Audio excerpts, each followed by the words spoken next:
Се одигра последното коло во третата фудбалска лига Исток, коло во кое повеќето од екипите играа без оптоварување, па така имаше импресивен број на погодоци.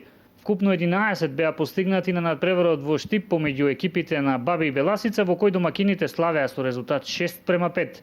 На градскиот стадион Гоце Делчев во Делчево екипата на Брегалница Голак во последниот надпревар пред своите гледачи загуби од САС од Македонска Каменица со 2:4. 4:2 гласеше резултатот помеѓу екипите на Осогово и Работник Лоза во надпревар кој го добија домакините. 7 погодоци беа постигнати и во Виниц. Екипата на Слога со 4:3 го совлада напредок Здравје Радово.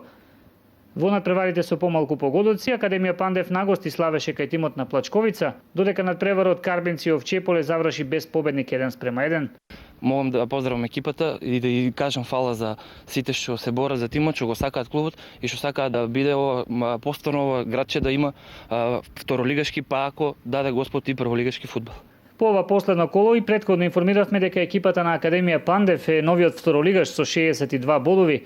На втората позиција заврши тимот на Плачковица со 47, Беласица на третата со 38, на четвртата Работник Лозово со 34. Од петата до деветата позиција се наоѓаат екипите на Овчеполе, Напредок Здравје Радово, Осогово и Брегалница Голак, додека на последните 4 позиции завршија екипите на фудбалските клубови Баби, САС од Македонска Каменица, Слога од Виница и Карбинци.